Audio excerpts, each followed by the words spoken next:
মৃত স্বামীর পেনশনের টাকা কি শুধু স্ত্রী পাবে নাকি সকল আত্মীয় পাবেন? খুবই গুরুত্বপূর্ণ প্রশ্ন। কোনো ব্যক্তি মারা গেলে তার পেনশনের যে টাকাটা, এই টাকাটা সরকারের তরফ থেকে দেওয়া এক ধরনের গিফট বা উপহার। এটা তার রেখে যাওয়া কোনো সম্পদ নয়। যেহেতু পেনশনের টাকাটা চাকুরে ব্যক্তির রেখে যাওয়া কোনো সম্পদ না এবং সরকারের দেওয়া গিফট, অতএব সরকার যাকে দিতে চাইবেন তাকে দিতে পারবেন। কোনো কোনো ক্ষেত্রে শুধু স্ত্রীকে, কোনো কোনো ক্ষেত্রে স্ত্রী এবং প্রতিবন্ধী বা বিশেষ সন্তানদেরকে সাধারণত পেনশনের টাকা দেওয়ার সরকারিভাবে নির্দেশনা থাকে, পারমিশন থাকে, সুযোগ থাকে। অতএব স্বামীর পেনশনের টাকা পেনশন দাতা প্রতিষ্ঠান, সরকার কিংবা কোনো কোম্পানি, তারা যাদেরকে দিবেন তারাই পাবে। এটা অন্যদের হক বলা যাবে না, কারণ হলো এটা ওই লোকটির, মৃত লোকটির রেখে যাওয়া কোনো নিজস্ব সম্পদ না। যদি সেটা হতো তাহলে ওয়ারিসদের মধ্যে আনুপাতিক হারে বন্টন হয়ে যেত। আমি কোরআনের একটি সূরা ছাড়া আর কোনো সূরা মুখস্থ পারি না। আমি যদি নামাজের সময় পাশে মোবাইলে হালকা আওয়াজে রেকর্ড তেলাওয়াত ছেড়ে সাথে সাথে আমি পড়ি, তাহলে নামাজ হবে কিনা? দর্শক, আপনার প্রশ্ন উত্তরে বলতে চাই, হানাফি ফকিহগণের মতে নামাজি ব্যক্তি, সালাতরত ব্যক্তি তার বাইরের কারোর কাছ থেকে কোনো প্রকার সহযোগিতা নিয়ে তেলাওয়াত করা বা বাইরের কারোরটা শুনে শুনে তেলাওয়াত করা, এটা নিষিদ্ধ। এটা সালাতের জন্য অনুপযোগী, সালাতের সঙ্গে এটা যায় না। ফলে এরকম যদি আপনি করেন তাহলে হানাফি ফকিহদের মতো আপনার নামাজ ভঙ্গ হয়ে যাবে। আপনার শুধু একটি সূরা মুখস্থ থাকলে প্রয়োজন আপনি এই একটি সূরাই উভয় রাকাতে বা সবগুলো রাকাতে পড়বেন এবং দ্রুততম সময়ে আপনি এর সাথে আরও সূরা মুখস্থ করে নেবেন, কমপক্ষে 2টি, আর সম্ভব হলে যে কয়েকটি সম্ভব আপনি সূরা মুখস্থ করে নেবেন। একদিন চেষ্টা করলে একদিনের মধ্যেই একটা ছোট সূরা মুখস্থ করে ফেলা একেবারে অনায়াসে যে কোনো ব্যক্তির জন্য সহজ। বিধায় আপনি রেকর্ড তেলাওয়াত চালু করে রেখে তার সাথে তাল মিলিয়ে পড়ার যে কসরত, সেটা না করে বরং আমার মনে হয় আপনি একদিনের মধ্যে চাইলে সূরা মুখস্থ করে ফেলতে পারেন এবং সেটাই আপনার করা উচিত। কোনো মহিলা যদি এমন পাতলা ওড়না পরে নামাজ পড়েন যার ভেতর দিয়ে চুল স্পষ্ট দেখা যায়, তাহলে তার নামাজের কোনো সমস্যা হবে কিনা? প্রিয় দর্শক, মেয়েদের জন্য নামাজের মধ্যে তার মুখমণ্ডল, 2 হাতের কবজি এবং 2 পায়ের পাতা, এগুলো ছাড়া বাকি পুরো শরীর তাকে ঢেকে সালাত আদায় করতে হবে।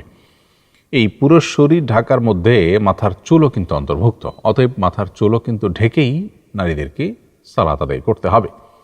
এখন যদি এত পাতলা ওড়না পরে কোনো নারী সালাত আদায় করেন যে তার ওড়না থেকে পরিষ্কারভাবে চুল দেখা যায় বা একইভাবে শরীরের কোনো অঙ্গ দেখা যায়, তাহলে সেক্ষেত্রে সেই ওড়না পরে সালাত আদায় করলে সালাত হবে না। কারণ সে ওড়না পরা আর না পরা সমান। অঙ্গ আবৃত রাখার যে নির্দেশনা এই ওড়না দ্বারা সেটি পালিত হচ্ছে না। ফলে সদর ঢাকার ফরজ আদায় না হওয়ার কারণে নামাজ হবে না, বরং সে নামাজ তাকে পুনরায় পড়তে হবে যদি তিনি এরকম অন্যায় কোনো সালাত আদায় করে থাকেন। তো আমি মোবাইল ব্যাংকিংয়ের মাধ্যমে আমার বোনের কাছে জাকাতের টাকা পাঠাই, সে উঠিয়ে উপযুক্ত ব্যক্তিদেরকে দেয়। প্রশ্ন হলো, মোবাইল ব্যাংকিংয়ের ক্যাশ আউটের চার্জ কি আমাকে দিতে হবে? খুবই দরকারি একটি প্রশ্ন। এই প্রশ্ন উত্তর হলো যে, আপনি যার কাছে মোবাইল ব্যাংকিংয়ের মাধ্যমে টাকা পাঠাচ্ছেন সেটা যদি আপনার প্রতিনিধি হয়, তাহলে সেক্ষেত্রে এর ক্যাশ আউটের চার্জ আপনাকে দিতে হবে। কারণ গরিবের কাছে পৌঁছানোটা আপনার দায়িত্ব, জাকাতের টাকা। তো গরিবের কাছে যতক্ষণ পর্যন্ত না পৌঁছাচ্ছে ততক্ষণ পর্যন্ত মাঝের যে খরচটা সেটা আপনাকে বহন করতে হবে। আর যদি মোবাইল ব্যাংকিংয়ের অ্যাকাউন্টটা গরিবই আপনাকে সরবরাহ করে এবং বলে যে আমাকে এখানে দেন, তাহলে সেক্ষেত্রে সেখানে যদি আপনি টাকা দেন তাহলে তার ক্যাশ আউটের চার্জ গরিব বহন করবে এবং জাকাত থেকে কাটা যেতে পারে, সেটা আপনি বহন করতে বাধ্য নন। কারণ হলো এক্ষেত্রে তার কাছে আপনি তার ডিমান্ড অনুযায়ী টাকা পৌঁছে দিয়েছেন, পৌঁছানোর পর এবার সেটা তোলার দায়িত্ব তার, যেহেতু তিনি বলেছেন এখানে পৌঁছাতে। যেহেতু আপনার বোন আপনার পক্ষ থেকে প্রতিনিধি হয়ে গরিবদেরকে বন্টন করেন, অতএব প্রতিনিধির কাজ আর যিনি প্রতিনিধি নিযুক্ত করেছেন উভয়ের কাজ একই হিসাবে বিবেচিত হয়। সেই হিসাবে আপনার এই মোবাইল ব্যাংকিংয়ের ক্যাশ আউটের চার্জ আপনাকেই বহন করতে হবে। জাকাত গ্রহীতা গরিবদের উপরে সেটি চাপানো যাবে না বা জাকাত থেকে সেটা কাটা যাবে না। কোনো মুসলিম মেয়ে যদি সাজসজ্জার অংশ হিসেবে সিঁদুর পড়তে চান, তাহলে তিনি পড়তে পারবেন কি না?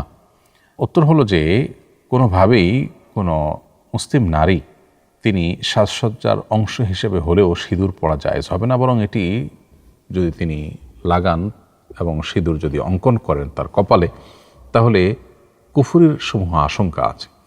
কারণ সিঁদুর পরা হিন্দু নারীদের একটি তাদের শেয়ার, তাদের একটা নিদর্শন, একটা মার্কায় পরিণত হয়েছে। কোনো জিনিস যখন কোনো ধর্মের ধর্মীয় মার্কায় পরিণত হয় তখন সেটি ধারণ করাটা কুফরে পর্যবসিত হতে পারে।